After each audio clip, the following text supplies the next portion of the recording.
지오 뉴스입니다. 신생아의 출생 신고를 의료기관이 지자체에 통보하는 출생 통보제가 국회 본회의를 통과했습니다. 유령 아동의 비극을 막아줄 제도적 장치가 생긴 건데 공포일로부터 1년 뒤에 시행하기로 했습니다. 집중호우가 내린 경북 북부와 광주에서 도로와 다리가 끊기고 석축이 무너지는 등 크고 작은 피해가 잇따랐습니다. 경북 북부와 제주 산간에는 내일 새벽까지 돌풍과 천둥, 번개를 동반한 많은 비가 예보됐습니다. 대장동 민간 개발업자들을 돕는 대가로 군포 수산 의혹을 받는 박영수 전 특검이 구속을 피했습니다. 법원은 혐의의 다툼의 여지가 있다며 검찰이 청구한 구속영장을 기각했습니다. 윤석열 대통령이 참석한 가운데 경기 서부를 세로로 잇는 대곡 소사 북선 전철 개통식이 열렸습니다. 수도권 서부 주민들의 출퇴근 시간이 많이 줄어들 것으로 기대됩니다.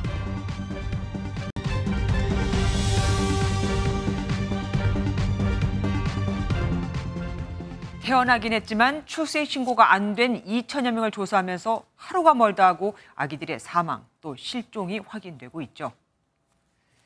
이제서야 이를 막기 위한 법안이 마련됐습니다. 발의된 지 8년 만입니다. 병원에서 아이를 낳을 경우 해당 병원이 이 아이들의 출생 사실을 의무적으로 알리도록 출생 통보제를 도입한 건데 이거면 될까요? 병원이 신고를 안 해도 어떤 처벌을 할지 아직은 조항이 없습니다. 또 사정이 있는 산모들은 신원 노출을 피해 병원 밖 출산을 할 수도 있겠죠. 오늘 법 통과로 이를 보완하기 위한 보호 출산제 논의도 속도가 붙을 것으로 보입니다. 첫 소식 이병주 기자가 준비했습니다. 재석 267인 중 찬성 266인 기권 1인으로서 출생 통보제를 담은 가족관계 등록 등에 관한 법률 개정안이 압도적 찬성으로 국회 본회의를 통과해 1년 뒤부터 시행됩니다. 의료기관은 출생한 지 14일 안에 산모와 출생자의 정보를 건강보험심사평가원에 통보하고 심평원은 곧바로 산모의 주소지 지자체에 이를 전달해야 합니다. 이후 출생 신고가 되지 않으면 지자체장은 법원 허가를 받아 직권으로 출생 신고를 할 수 있습니다. 통보하지 않았을 경우 처벌 조항이 따로 담기지 않았고 이 제도 시행으로 산모들이 신원 노출을 꺼려 병원 밖 출산이 늘 수 있다는 우려는 풀어야 할 숙제입니다. 사각지대 발생을 막기 위해서는 현재 보건복지위원회에서 논의 중인 보호출산제 또한 함께 도입되어야 할 필요가 있습니다. 여야 모두 미신고 영유아 사고 방지의 또 다른 한 축인 보호출산제 필요성엔 동의하는 만큼 추가 입법에 속도가 붙을 전망입니다. MBN 뉴스 이병주입니다. 그런데 출생 통보제가 국회를 통과한 오늘도 영아와 관련한 슬프고도 안타까운 소식이 전해졌습니다. 태어난 지 5일 된, 정확히는 병원에서 태어나 집에 온 바로 그날 아기가 숨졌고 부모가 아기를 야산에 파묻은 겁니다. 생활고를 겪던 부부는 화장을 하게 되면 돈이 많이 들까 봐 이 시체를 유기했다고 진술했습니다. 강진우 기자가 보도합니다. 경남 거제의 한 야산. 경찰 기동대가 길게 늘어선 채 땅을 파가며 산을 오르고 뒤이어 채치견 2마리가 2차 수색을 벌입니다. 생후 5일 된 영아를 유기한 부부가 지목한 장소에서 시신을 찾고 있는 겁니다. 유기된 영아는 지난해 9월 5일 거제의 한 산부인과에서 태어났습니다. 출생 5째에 퇴원했는데 부부는 그날 오후 낮잠을 자고 일어나 보니 아이가 숨져 있었다고 진술했습니다. 직장이 없어 생활고를 겪던 부모는 집 인근 야산에 구덩이를 파서 영아를 묻었다고 했습니다. 경제적으로 너무 궁핍해서 아기를 낳고 출생신고 이후에 이제 입양을 보내려고 마음을 먹었는데 이제 애가 출생신고 전에 죽다 보니까 그 화장 비용을 걱정해서 이번 사건은 출생 미신고를 조사하던 담당 공무원에게 아이를 입양 보냈다고 거짓말을 하면서 들통났습니다. 입양을 보내든 어디 했든 신고를 안 했기 때문에 우리는 경찰서에 신고를 할 거다. 영아의 엄마는 지금의 남편을 만나기 전에 아들 2명을 더 낳았던 것으로 파악됐습니다. 한 아이는 친정에 맡겼고 다른 한 명은 입양을 보냈다고 말했습니다. 경찰은 영아의 사체를 찾아 타살 여부가 있는지를 확인하는 동시에 앞서 태어난 2아이의 행방을 찾고 있습니다. MBN 뉴스 강진우입니다. 자신이 낳은 아기 2명을 살해하고 냉장고에 시신을 보관한 30대 친모가 검찰에 송치되면서 처음으로 모습을 드러냈습니다. 그런데 이 여성에게 살인죄를 적용한 경찰은 공모 의혹을 받아온 남편에 대해서는 혐의가 없다고 보고 무혐의 결정을 내렸습니다. 아내가 임신한 걸 몰랐고 또 아내가 아기를 낳은 것도 몰랐다고 본 겁니다. 이지호 기자가 보도합니다. 머리에 검은 외투를 뒤집어 쓴 여성이 경찰서 정문을 나섭니다. 자신의 아이 2명을 숨지게 하고 냉장고에 숨겨온 혐의를 받는 30대 친모 고모 씨입니다. 아이들 왜 살해하셨습니까? 숨진 아이에게 미안하지 않습니까? 취재진의 질문에 아무런 답을 하지 않은 고 씨는 호송차에 올라 검찰로 이동했습니다. 고 씨는 2018년 11월과 2019년 11월 각각 아기를 출산하고 살해한 뒤 자신의 집안 냉동고에 시신을 보관한 혐의를 받고 있습니다. 이미 남편 사이에 3명의 자녀를 둔 고 씨는 경제적 어려움을 이유로 범행을 벌인 것으로 조사됐습니다. 고 씨는 앞서 2017년에도 아이를 임신했다 임신 중절 수술을 받은 적이 있었는데 수백만 원의 비용에 부담을 느꼈던 것으로 전해졌습니다. 하지만 경찰은 고 씨 부부가 경제적으로 풍요롭지는 않았지만 범행을 벌일 만큼 빈곤한 상황은 아니었다고 판단했습니다. 이런 점 등을 고려해 고 씨를 영아 살해가 아닌 살인죄를 적용해 검찰로 넘겼습니다. 경찰은 범행을 공모한 혐의를 받았던 남편에 대해서는 형사 입건의 조사를 벌였지만 혐의가 없다고 보고 불송치 결정을 내렸습니다. 첫 번째 범행을 벌일 당시 남편이 아내의 임신 사실을 몰랐고 두 번째 범행은 낙태를 했다는 아내의 말을 그대로 믿었다고 판단했습니다. 디지털 포렌식을 통해 복원한 두 사람의 카카오톡 대화 내용과 주변 정황 등을 고려해 이런 결정을 내렸다고 경찰은 밝혔습니다. MBN 뉴스 이조입니다.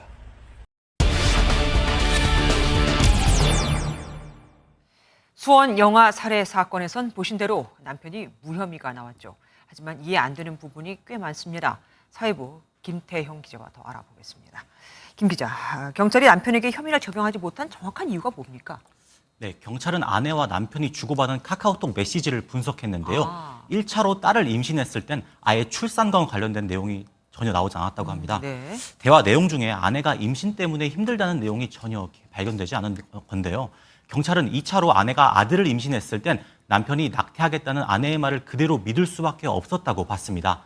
당시 아내는 남편에게 낙태하러 간다고 속이고 병원으로 간 다음 실은 출산을 했습니다. 여기서 지금 1차라고 한 게 사실은 이제 4째고 2차라고 한 게 5째를 말하는 거죠. 네. 어쨌든 아무리 그래도 임신하면 배가 나오잖아요. 행동도 약간 좀 달라지고요. 그런데도 몰랐을까요?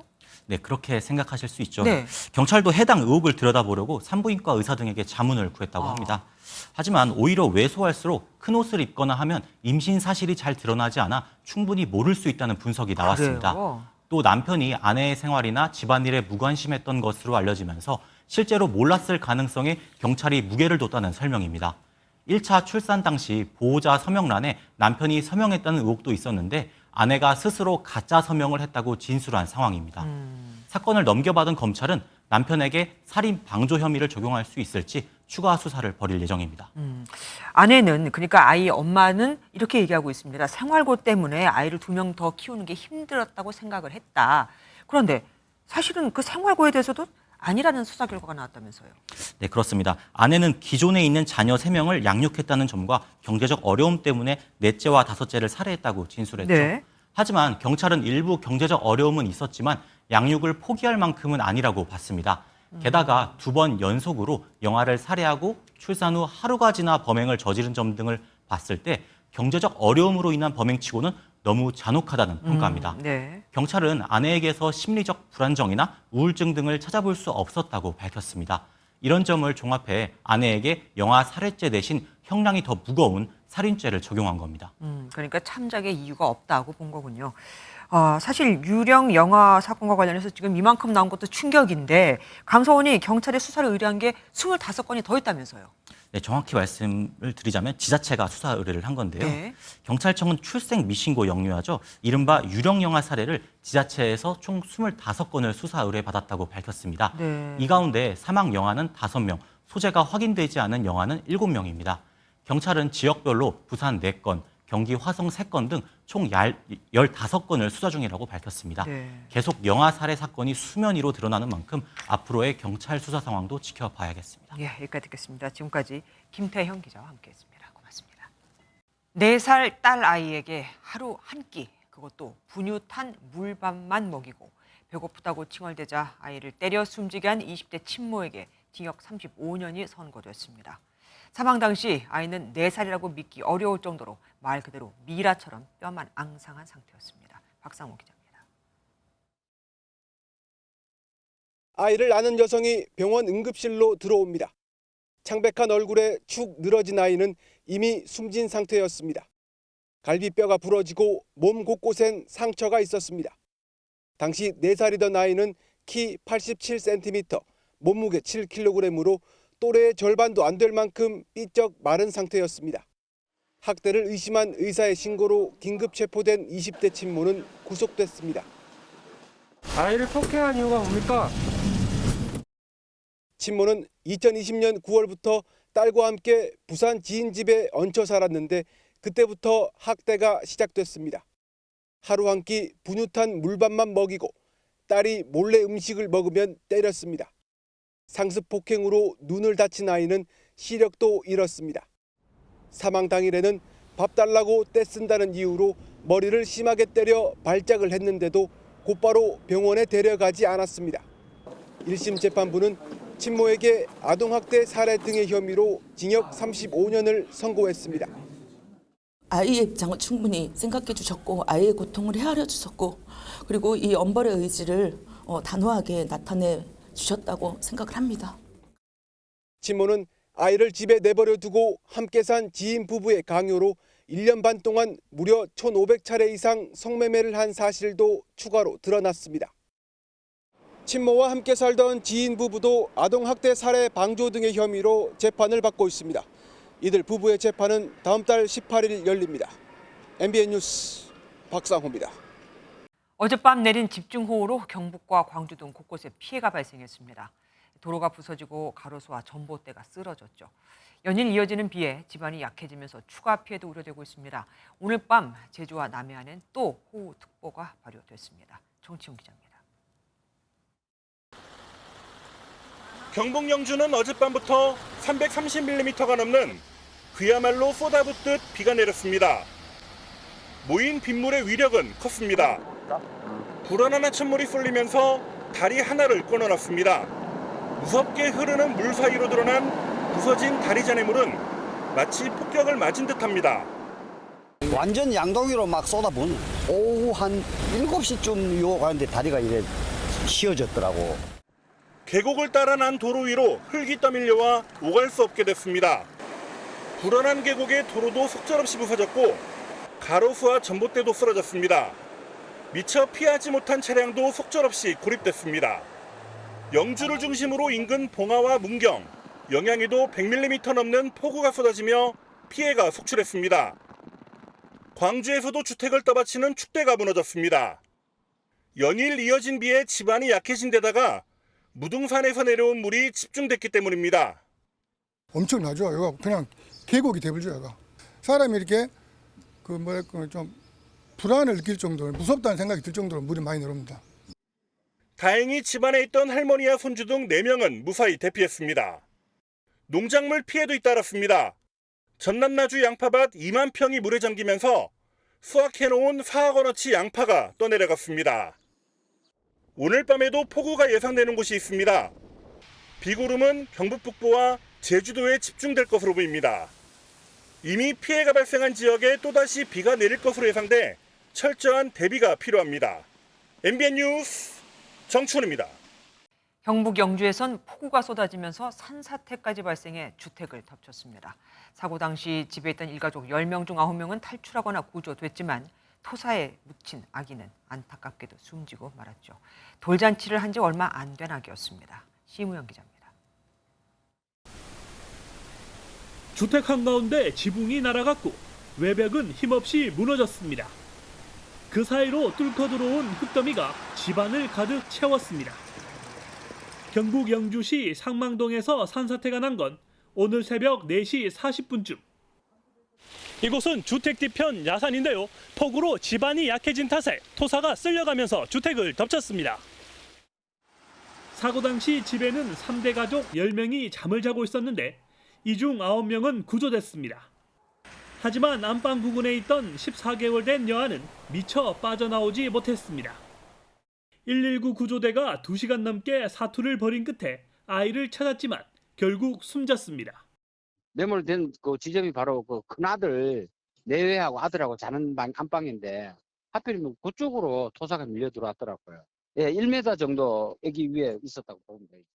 진흙으로 뒤덮인 집 내부에는 주인 잃은 기저귀와 분유통이 놓여 있어 안타까움을 더했습니다.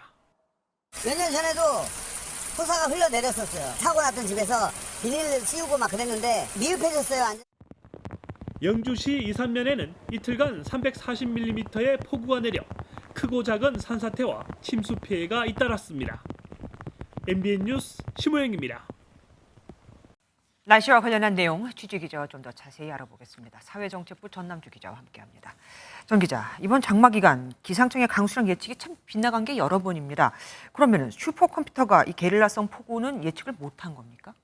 네, 그렇습니다. 대기가 불안정한 가운데 비구름대가 순식간에 발달해 국지적으로 내리는 게릴라성 폭우는 사실 현대 과학적으로는 예측이 쉽지 않습니다. 아, 그래요? 지난 27일에서 28일 사이 기상청의 슈퍼컴퓨터가 계산한 최대 강수량은 90mm였습니다.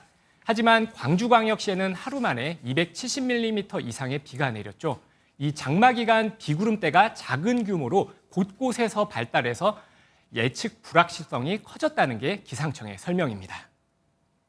현재 우리가 고해상도로 하고 있지만 그게 약 10km까지 지금 확대를 했다는 거예요. 그럼에도 불구하고 이제 건조 공기나 이런 것들이 정체선으로 들어가게 되면 그 안에 막 진짜 2km짜리 또는 5km짜리 그런 소용돌이들이 저기압화되기 시작을 할 때 그때의 탐지가 어렵게 되고 과학이 기상을 따라가니까 기상은 또 과학을 멀찌감치 띄워놓고 있습니다. 잠시 장마가 소강 상태를 보이고 이제 다시 또 찜통 더위가 주말에 온다면서요? 네, 그렇습니다. 이 최근 계속된 비 때문에 이 습도까지 높아지면서 찜통 더위가 예상이 됩니다.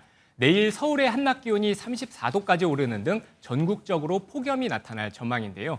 이 체감 온도가 오르는 가운데 무더위는 다음 달 3일까지 이어질 것으로 보입니다. 한낮의 폭염은 결국 열대야로 이어지고는 합니다. 밤사이 최저 기온이 25도 이상으로 유지되는 게 바로 열대야죠. 이번 여름에도 또 기승을 부릴까요? 네, 그렇습니다. 이 폭염도 많아지겠지만 밤에 잠을 못 이루게 하는 열대야도 굉장히 늘어날 것으로 보입니다. 일단 통계를 좀 보시겠습니다. 네. 1970년대 평균 4일 정도 나타나던 열대야는 1990년대 들어서 5.8일로 늘었고요. 2000년대에 들어서는 무려 9일로 급증했습니다. 이 문제는 열대야가 가을까지 나타난다는 건데요. 지난 2021년과 지난해 10월 3일 제주 성산과 경북 포항에서 열대야가 관측됐습니다. 그런데 다음 주엔 또 장마 전선이 올라온다면서요. 그러면 장마가 비가 왔다가 찜통더위가 왔다가 또 비가 왔다가 계속 반복되는 거네요. 네, 그렇습니다. 이 장마 전선은 현재 제주도 부근까지 내려갔습니다. 이 장마 전선은 다음 주 화요일쯤 다시 내륙으로 북상해서 전국에 비를 뿌리겠는데요. 이번 장마가 야행성 그리고 게릴라성인 만큼 폭우가 예보된 지역에서는 적극적인 대비가 필요해 보입니다. 그러니까요. 꾸준히 오는 것보다 이렇게 한 번에 쏟아지는 게 무섭더라고요. 지금까지 전남주 기자와 함께했습니다. 고맙습니다. 택시비를 내지 못할 정도로 취해 인사불성 상태로 경찰 지구대에 온 여성. 그런데 이상한 수상한 행동을 보여 결국 마약을 한 게 들통났습니다. 마치 만취 상태인 것처럼 팔다리를 흔들고 안절부절 못하는 모습이 보기에도 수상했는데 그럼에도 술 냄새는 나지 않았거든요. 백길종 기자가 보도합니다. 한 여성이 경찰과 함께 지구대로 들어오더니 가만히 있지 못하고 돌아다닙니다. 그러더니 자기 팔과 다리를 반복해서 확인합니다. 지난 18일 새벽 2시쯤 승객이 택시비를 내지 않는다는 택시기사의 신고를 받고 출동한 경찰이 여성을 지구대로 데려온 모습입니다. 여성은 인적사항을 밝히지도 못할 정도로 취한 상태. 하지만 걸음걸이는 멀쩡하고 술 냄새도 나지 않았습니다. 결제를 못할 정도로 인사불성이라면 몸 주변에서 술 냄새가 나야 되는데 그분 몸에서 일단 술 냄새가 안 났어요. 술에 취하신 분이 아니신가 하는 느낌도 들었고. 이상하게 여긴 경찰이 여성의 휴대전화 2개를 분석해보니 여성은 3개월 전부터 필로폰 투약 혐의로 재판 중이었습니다. 마약 수사팀이 출동해 간이 시약 검사를 한 결과 또 양성 반응이 나왔습니다. 경찰은 현장에서 여성을 구속하고 마약 투약 혐의로 검찰에 넘겼습니다. MBN 뉴스 백길종입니다. 그런가 하면 처음 만난 또래 남성을 무차별 폭행해 의식까지 잃게 한 20대 남성이 붙잡혔습니다. 이 남성은 술에 취해 기억이 나지 않는다고 주장하고 있는데 술에 취해서 이 정도가 될까 싶은 경찰, 마약 복용 여부도 조사하고 있습니다. 한범수 기자입니다. 도로변에 순찰차와 구급차가 연이어 도착하고 한 남성이 경찰관들에게 두 팔을 붙잡힌 채 끌려갑니다. 어제 오전 9시쯤 서울 신림동의 한 슈퍼마켓에서 20대 남성을 무차별 폭행한 혐의로 A씨가 현행범으로 체포된 겁니다. 누가 죽을 것 같은데 뒤에서 그분을 잡았대요. 그분이 뿌리치면서 이대로 달라가 하셨더라고요. 얼굴 부위를 심하게 다친 B씨는 의식을 되찾지 못하고 위중한 것으로 전해졌습니다. 피해자와 가해자가 가게에 들어갈 때까지만 해도 다투는 모습이 보이진 않았습니다. 그런데 불과 몇 분이 지나 돌발적으로 폭행이 이뤄졌습니다. 경찰 조사에서 A씨는 지난 28일 밤 처음 만나 술을 마셨고 슈퍼마켓엔 담배를 사러 들어갔다며 왜 때렸는지는 기억나지 않는다고 주장했습니다. 경찰은 피해자가 의식을 잃을 정도로 심하게 때린 점을 고려해 A씨에게 살인미수 혐의를 적용해 구속영장을 신청할 예정입니다. 또 A씨의 폭행과 마약 투약 관련성도 들여다보고 있는데 간이시약 검사에선 음성이 나왔지만 A씨의 모발을 국과수에 의뢰하기로 했습니다. MBN 뉴스 한범수입니다. 전북 군산에서 토막난 새끼 고양이 사체가 발견됐습니다. 그것도 유동인구가 많은 도심 한복판에 보란 듯이 전시돼 있었죠. 경찰이 수사에 착수했습니다. 강세훈 기자입니다. 한 여성이 손으로 어딘가를 가리키며 누군가에게 전화를 겁니다. 여성이 가리킨 곳에는 생후 3개월쯤 되는 새끼 고양이 사체가 있습니다. 잔혹하게 토막나거나 장기가 적출돼 있는 등 심하게 훼손됐습니다. 적은 게 보여가지고 이게 멀쩡하고 이렇게 가서 봤어요. 봤는데 귀가 있어서 보니까 고양이 사체더라고요. 고양이 사체를 부검한 결과 예리한 흉기 등으로 절단된 상태였던 것으로 확인됐습니다. 동물보호단체는 길고양이 혐오 범죄로 추정하고 있습니다. 전시되듯이 나열이 되어 있었거든요. 그것은 어딘가에서 범행을 저지르고 이것을 보란 듯이. 고양이 사체가 발견된 곳은 군산 도심의 한복판으로 유동인구가 많은 곳입니다. 특히 주변에 초등학교도 있어 어린 학생들까지 봤을 가능성이 큽니다. 보호자가 없는 길고양이는 학대 범죄에 대한 처벌 수위가 낮았지만 앞으로는 강력한 처벌을 받게 됩니다. 2023년 4월 27일부터 시행된 개정동물보호법에 따르면 소유자가 있는 동물 외에 소유자를 알 수 없는 유기동물이라 하더라도 포획하여 죽일 경우 3년 이하의 징역 또는 3천만 원 이하의 벌금이라는. 경찰은 사건 현장 CCTV를 확보해 분석에 들어갔습니다. MBN 뉴스 강세훈입니다. 3년 전 5성급 하얏트 호텔에 들어가 몸에 있는 문신을 드러내고 단체로 활보하며 호텔 식당에서 공연하는 밴드와 손님들에게 욕설을 하고 공연을 강제로 중단시키는 등 호텔 영업을 방해했던 조직폭력배 39명 전원이 기소됐습니다. 검찰은 이 사건의 발단이 됐던 이 호텔 회장에 대해서도 배임 횡령 혐의로 수사를 하고 있습니다. 박은채 기자입니다. 검은색 외투를 입은 남성이 카운터에서 전등을 내던집니다. 호텔 로비를 장악한 뒤 서로 90도 인사를 주고받고 목욕탕에선 문신을 과시하며 불안감을 조성했습니다. 서울 남산에 있는 5성급 하얏트 호텔에 3박 4일 동안 머물며 난동을 부린 폭력 조직 순호아파 조직원들입니다. 이들은 하얏트 호텔을 인수한 KH그룹 배상윤 회장의 사모펀드에 투자했다가 수십억 상당의 돈을 잃은 50대 윤모 씨의 사주를 받고 범행을 저지른 걸로 조사됐습니다. 조직원 9명을 폭력행위 등 처벌에 관한 법률 위반, 단체 등의 구성활동죄 등으로 구속 기소하고 30명을 불구속 기소하는 등 총 39명을 사법 처리하여 해당 폭력 조직을 와해시켰습니다. 검찰은 순호아파의 본거지와 운영하는 유흥업소 등을 압수수색하는 과정에서 전국 조직원들이 또래 모임을 통해 연대를 다져온 정황을 포착했습니다. 검찰은 사건의 발단이 된 배상윤 회장의 수천억 원대 배임 횡령 혐의를 발견하고 해외 소재를 추적 중입니다. MBN 뉴스 박은채입니다. 더불어민주당이 예고대로 노조법 개정안, 이른바 노란봉투법을 국회 본회의 안건으로 올렸습니다. 양곡관리법, 간호법에 이어 또다시 수적 우위를 앞세워 법사위도 뛰어넘은 건데 국민의힘은 입법 폭주라며 집단 퇴장했습니다. 정태진 기자입니다. 파업 노동자에게 손해배상을 제한하는 내용의 노란봉투법을 국회 본회의에 올릴지를 두고 찬반 토론이 벌어집니다. 365일 파업이 가능해서 산업 현장은 극심한 갈등과 혼란을 겪게 될 것입니다. 불법 파업 조장법을 본회의의 부의를 막아주실 것을. 사측의 무분별한 손배 가압류 폭탄으로 노동자가 죽고 그 가정이 파괴되는 절망과 고통의 시대를 이제는 끝내야 합니다. 극명한 의견 대립 속에 고성도 오갔습니다. 노조법 2, 3조 제대로 읽어보셨습니까? 내용을 설명할 수 있습니까?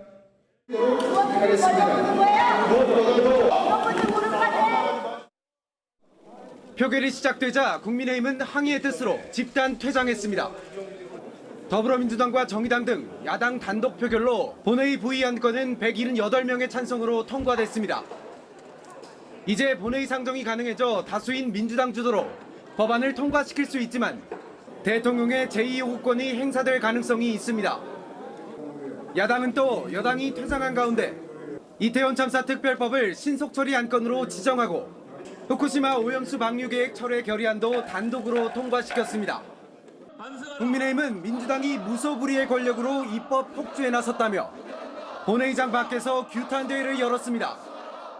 MBN 뉴스 정태진입니다.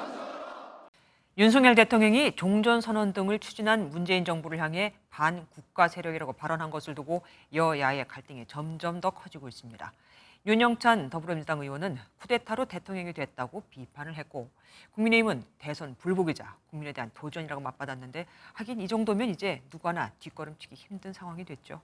김순철 기자가 보도합니다. 윤영찬 민주당 의원이 윤석열 대통령의 반국가 세력에 대한 설명을 하다 나온 논란의 발언입니다.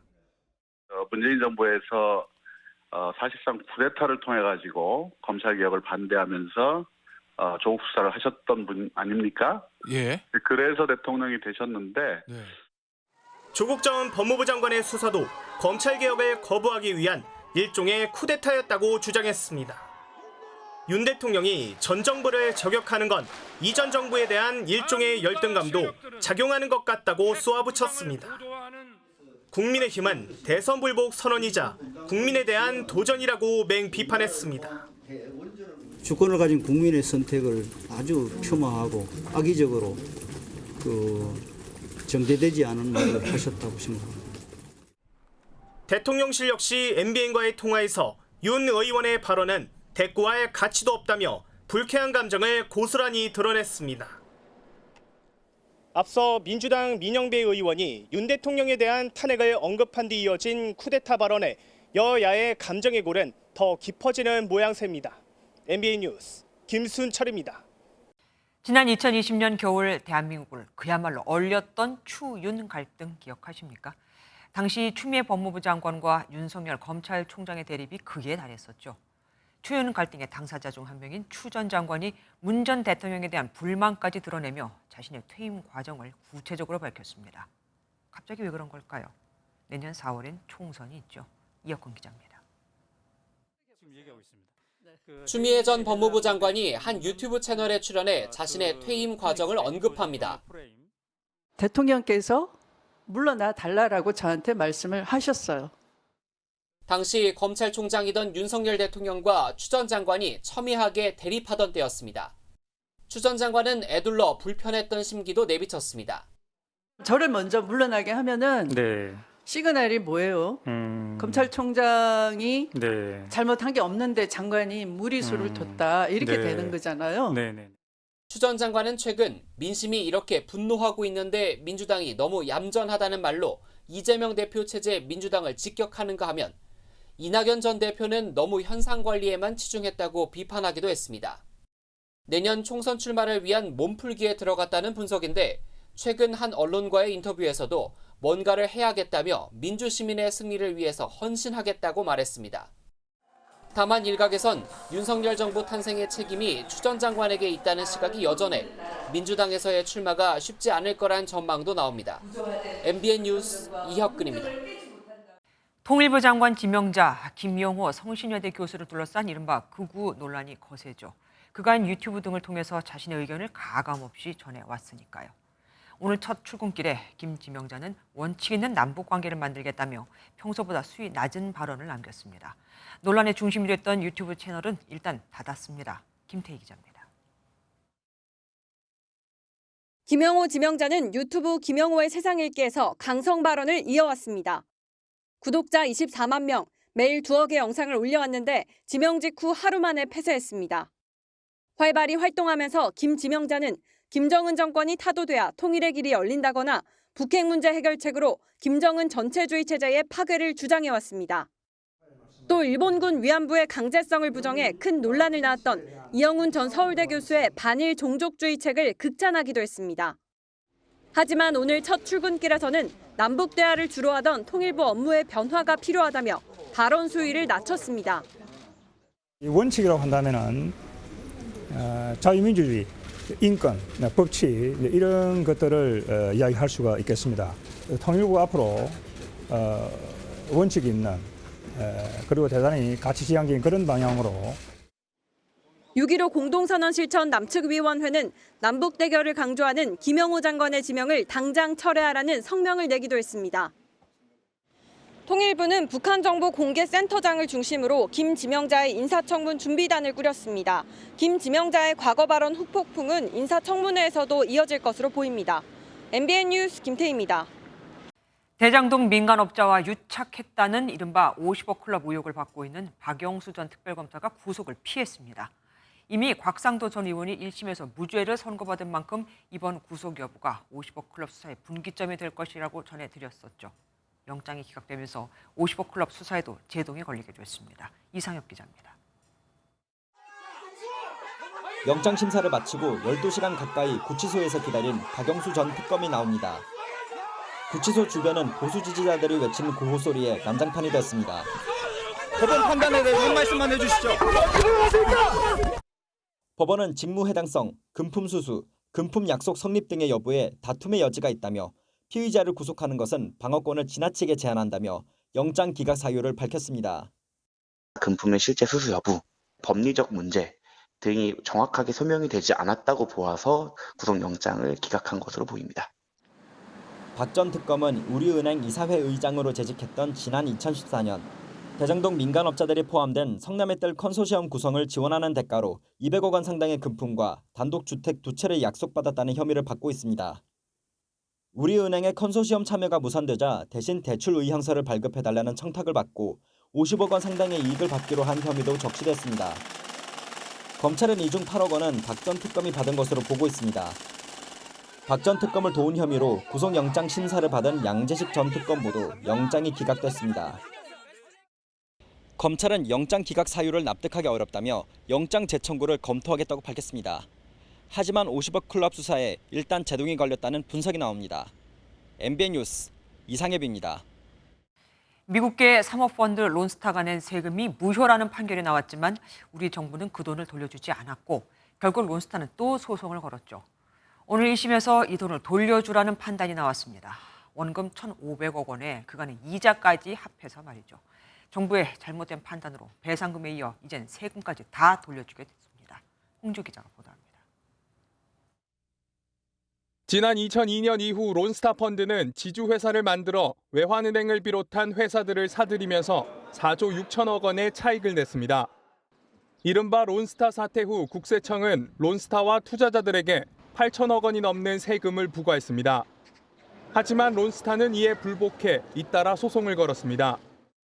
2017년 대법원은 국내에 고정사업장이 없다는 이유로 그중 1,700억 원대 법인세의 부과 처분을 취소했습니다.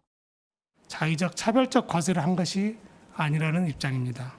소송 7건을 제기하였고 현재 정부는 그중 일부 패소한 상태입니다.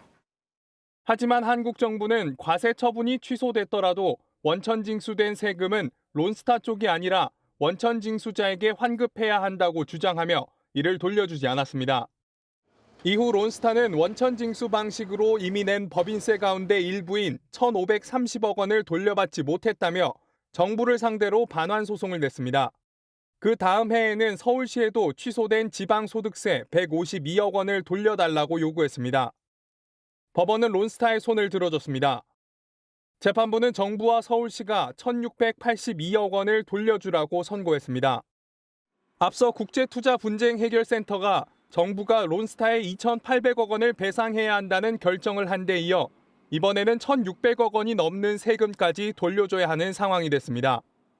MBN 뉴스 홍지호입니다.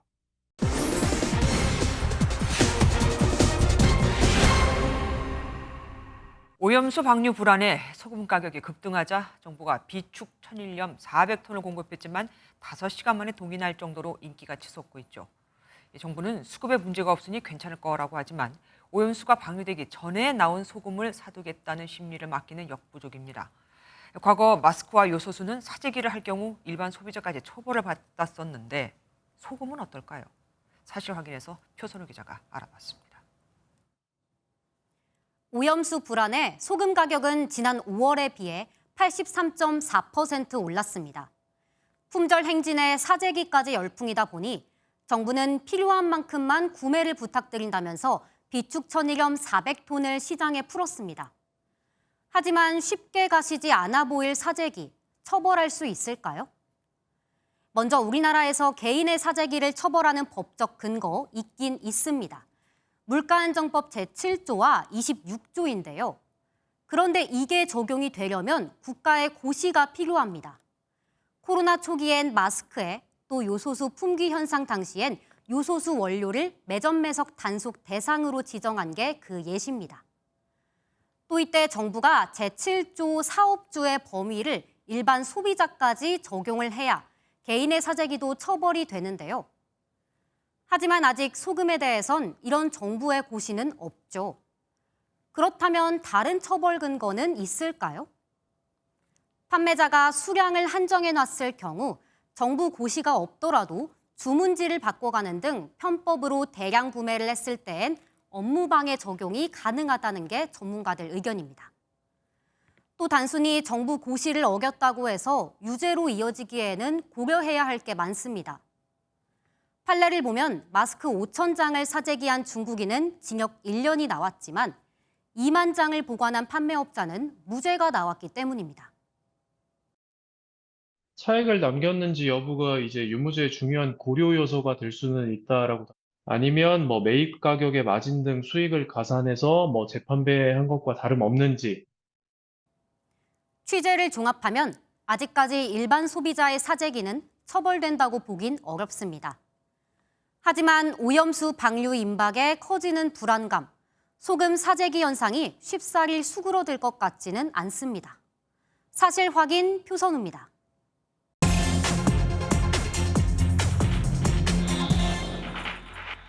경제 뉴스를 쉽고 재밌게 또 알차게 전해드립니다. 경제기자M 오태윤입니다.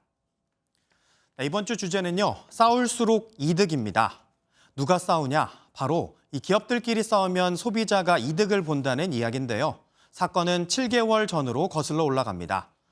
즉석밥 납품을 놓고 CJ제일제당과 쿠팡이 갈등을 빚기 시작했습니다. CJ제일제당은 쿠팡이 너무 많이 남기려 한다. 쿠팡은 CJ가 가격 인상을 요구하며 물량을 제때 공급하지 않아 차질을 빚었다. 이렇게 충돌했습니다. 결국 감정 싸움이 커지며 쿠팡은 CJ 즉석밥을 비롯해 만두, 햄 등을 사지 않기로 했고 CJ 역시 강경한 태도로 맞받았죠. 그리고 두 기업은 여전히 다투고 있습니다. 신세계그룹이 유료 멤버십 서비스를 출범한 행사 한편에 자리 잡은 CJ제일제당 부스. CJ는 이마트, SSG.com, 지마켓과 공동상품 개발을 진행하기로 했습니다. 이렇게 식품업계가 특정 유통업체와 손잡은 건 상당히 이례적인데 이뿐 아닙니다. 네이버나 컬리, 티몬 등 다른 이커머스 업체들과도 협업을 선언했습니다. 이른바 반쿠팡 연대의 결성입니다. 쿠팡도 칼을 빼들었습니다. 독과점 식품기업의 제품이 사라지면서 중소, 중견기업 제품 판매량이 급증했다고 발표했습니다. 또 즉석식품 반값 행사, 즉석밥 100원 행사 등을 진행하며 CJ제일제당 햇반을 저격했죠. 두 기업이 싸우는데 소비자는 어떨까요? 원하는 제품을 사지 못해 불편하다는 의견도 있지만 할인 혜택도 늘어나고 제품 선택의 폭도 넓어졌다는 반응입니다. 경쟁을 하게 되면 소비자 입장 같은 경우는 조금이라도 저렴한 걸 선택할 수밖에 없거든요. 요즘 워낙 시장도 그렇고 물가가 많이 올라가기 때문에 소비자들이 뭐 선택의 폭도 더 넓어지고 다양해져서 좋을 것 같아요. 여름 성수기를 앞둔 맥주 회사들도 지금 치열하게 싸우고 있습니다. 신제품 출시와 함께 하이트진로가 다양한 방법으로 시장 점유율을 높이려 했고요. 여기에 오비 맥주도 맞서고 있습니다. 심지어는 경쟁사 맥주 이름과 같은 이름을 가진 야구 선수를 광고 모델로 세우기도 했습니다. 물론 두 회사는 대형마트에서 각종 할인 행사도 함께 하고 있고요. 기업이 서로 싸울 때 승패를 결정하는 것은 결국 소비자 선택이죠. 당연히 소비자들 마음을 끌려면 더 저렴하고 더 다양한 혜택을 줄 수밖에 없습니다. 갈등이나 싸움으로 비화된다 하더라도 기업의 생존에까지 문제가 되는 경우보다는 소비자 권익이 확대되는 식으로. 그렇다고 기업들에게 앞으로도 많이 싸워달라고 하긴 그렇고 다만 고래 싸움에 새우 등 터지는 일은 없었으면 좋겠습니다. 지금까지 경제기자 M이었습니다. 벌써 2023년의 절반이 가고 있죠. 내일 7월 1일부터는 바뀌는 것들이 꽤 많습니다.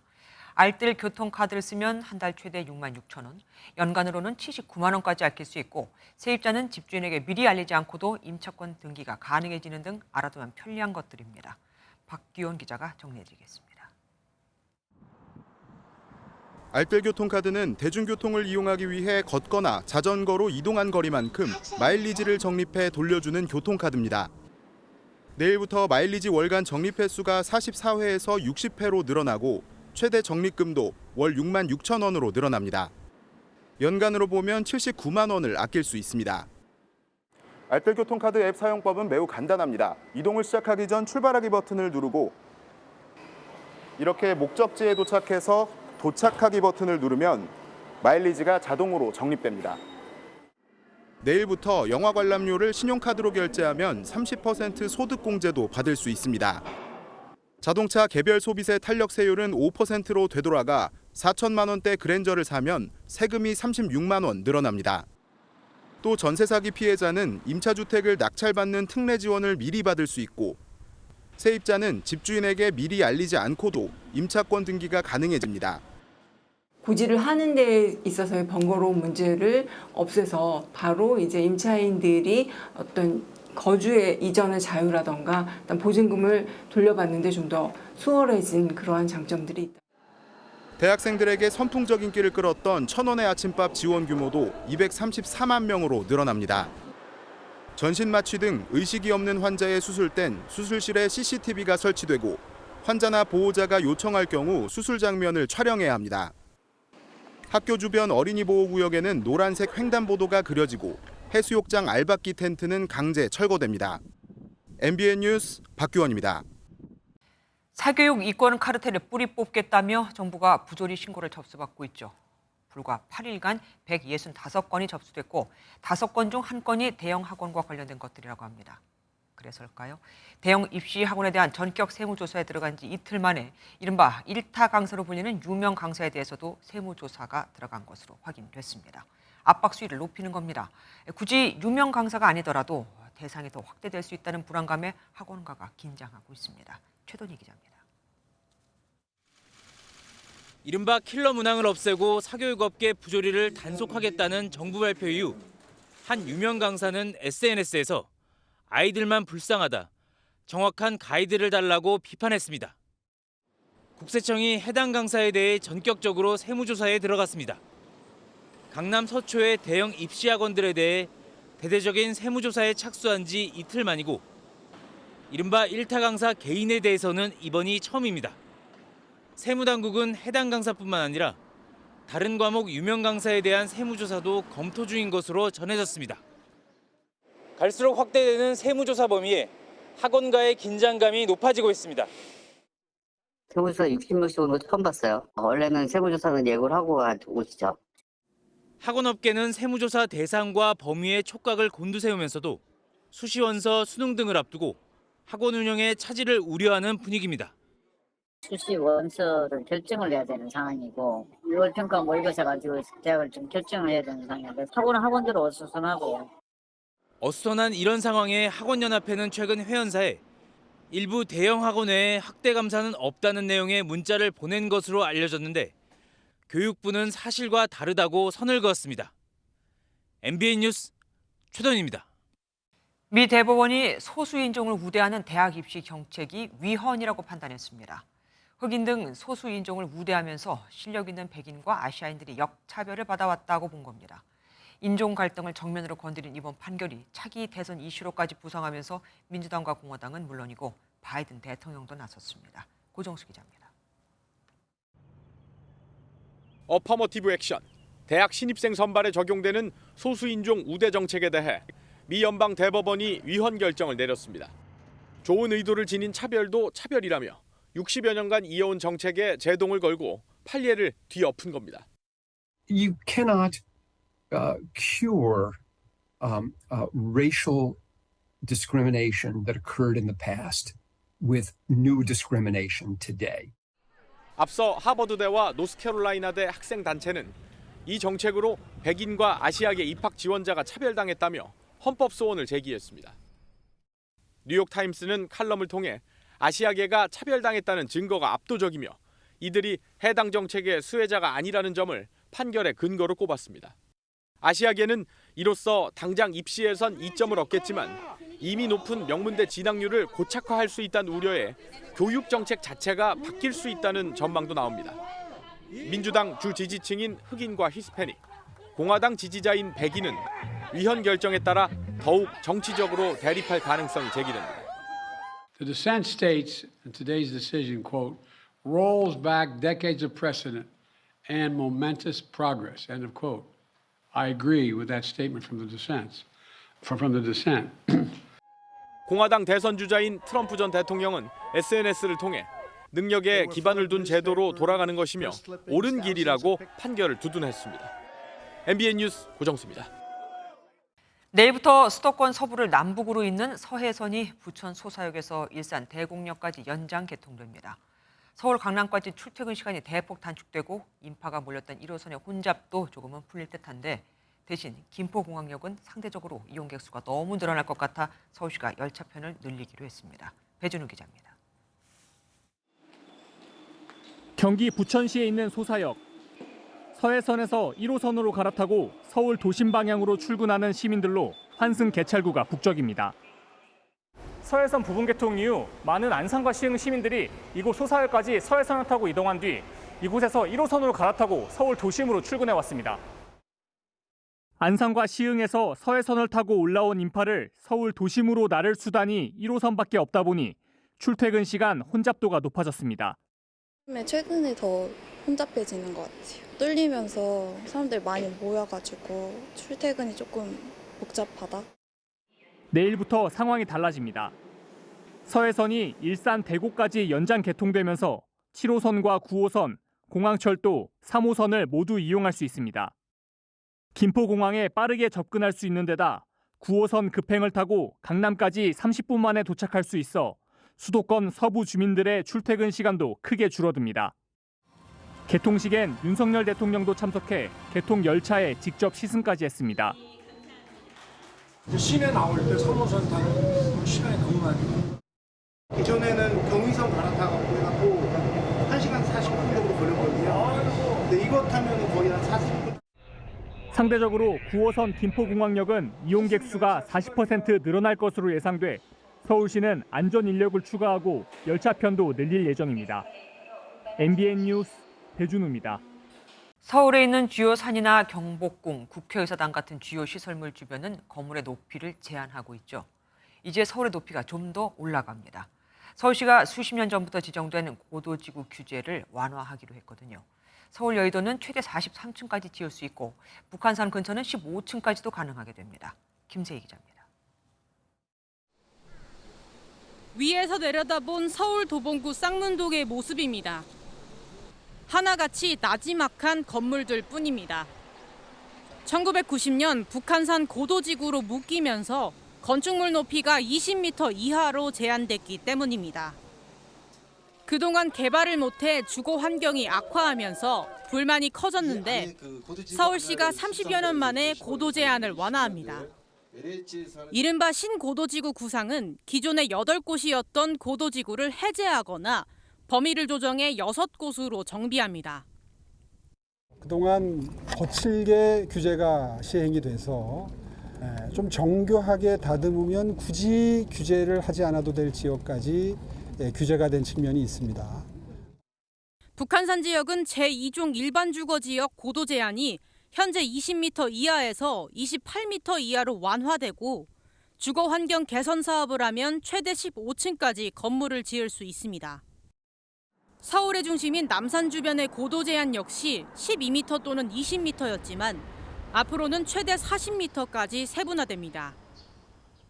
특히 여의도는 국회의사당에서 멀어질수록 높이 지을 수 있게 최대 170m까지 파격적으로 바뀝니다.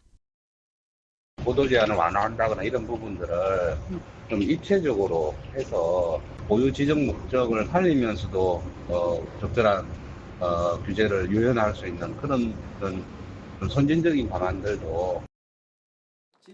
서울시는 올해 말까지 고도지구 개편을 완료할 예정인데 경관을 유지하면서 주거 환경도 개선하는 합리적 관리가 어떤 변화를 이끌지 기대가 모아집니다.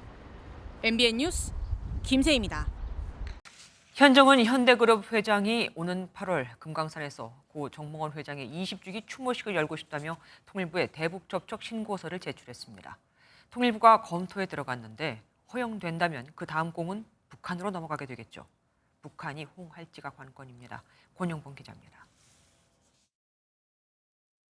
지난 2018년 8월 금강산에서 고 정몽원 회장 15주기 추모식에 참석한 현정은 현대그룹 회장. 20주기를 맞아 5년 만에 금강산 방북을 추진 중입니다. 현대아산 관계자는 MBN과의 전화 통화에서 사전 대북 접촉 등의 절차를 준비하고 있다고 전했습니다. 통일부는 현대아산 측이 지난 27일 금강산 지역 방북을 위해 북한 주민 접촉 신고를 한 바 있다며 절차 검토에 들어갔습니다. 접촉 신고가 수리되면 현대 측은 북한 측에 초청장을 요청하고 이를 받으면 정부에 방북 승인을 신청할 수 있습니다. 최근 해금강 호텔 등 북한이 현대아산 시설을 무단 철거하고 있어 초청장을 보낼진 미지수입니다. 남북 간의 통신설이 단절된 상황, 남북이 대립과 대결하는 이러한 상황에서 방북 가능성 상당히 낮은 것이 아닌가. 코로나19로 국경이 봉쇄된 이후 북한 입국이 확인된 사례는 북한 주재 중국 대사 외엔 찾기 어렵다는 점도 걸림돌입니다. 북한이 방북을 허용할지가 관건인 가운데 초청장을 보낸다면 통일부도 인도적 차원에서 이를 승인할 가능성이 크다는 관측이 나옵니다. MBN 뉴스 권용범입니다.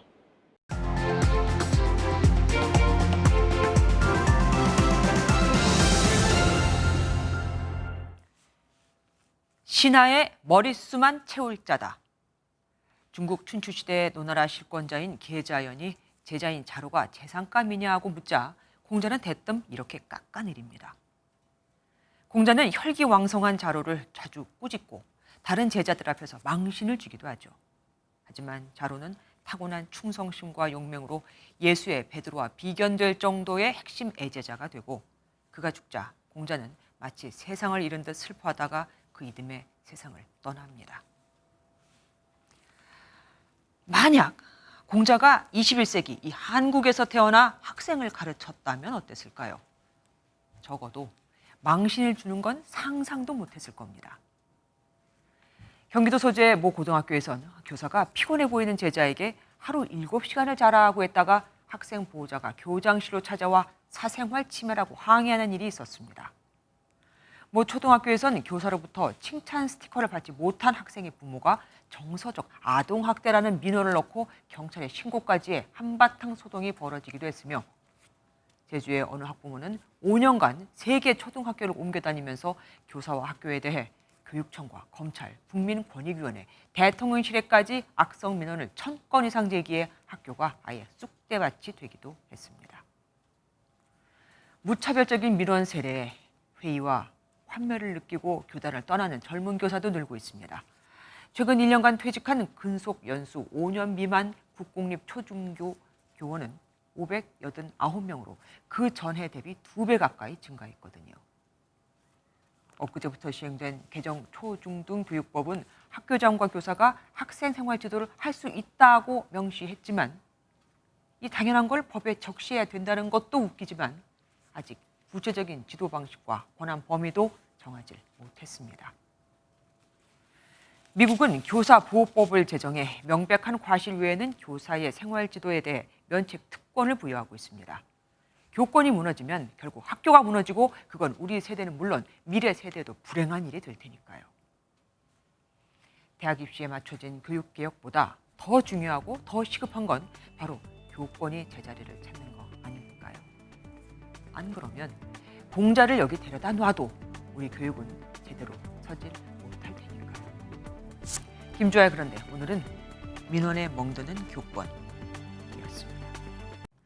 17세 이하 축구 아시안컵 4강에서 우리 대표팀이 백인우의 결승골에 힘입어 우즈베키스탄을 1대0으로 꺾고 대회 결승에 진출했습니다. 이에 따라 대표팀은 모레 결승에서 숙적 일본을 상대로 21년 만에 우승에 도전합니다. 이제 서울 등 중부 내륙에 비는 잦아들었지만 남부와 제주를 중심으로는 세찬 비가 내리고 있습니다. 앞으로 경부권을 중심으로 20에서 60mm, 경남권 해안에 따라서는 10에서 많게는 60mm 이상이 더 내리겠고요. 서울을 포함한 수도권 지역에는 밤까지 5에서 40mm의 소나기가 지나겠습니다. 비가 그치고 이번 주말 동안은 폭염이 심해지겠습니다. 내일 서울이 34도까지 오르겠고요. 일요일에도 32도로 전국이 그야말로 푹푹 찌겠습니다. 내일 전국이 대체로 맑은 가운데 자외선이 강하겠고요. 충남과 호남, 경남 내륙으로는 오후 한때 소나기가 지나겠습니다. 내일 중부지방은 서울과 춘천, 대전도 34도 안팎까지 오르겠습니다. 남부지방은 전주가 33도, 대구 32도 등으로 무덥겠습니다. 다음 주 화요일과 수요일 사이 다시 전국에 장맛비가 내릴 전망입니다. 날씨였습니다. 안녕하세요. 김주하입니다. 공정하고 신속한 MBN 뉴스, 유튜브를 통해서도 만나보실 수 있습니다. 특히 더 많은 뉴스와 라이브를 보고 싶으시다면 오른쪽을 눌러서 구독하시면 됩니다. 어렵지 않죠? 빠르고 정확한 뉴스로 계속 찾아뵙겠습니다. MBN 뉴스를 시청해 주신 여러분 고맙습니다.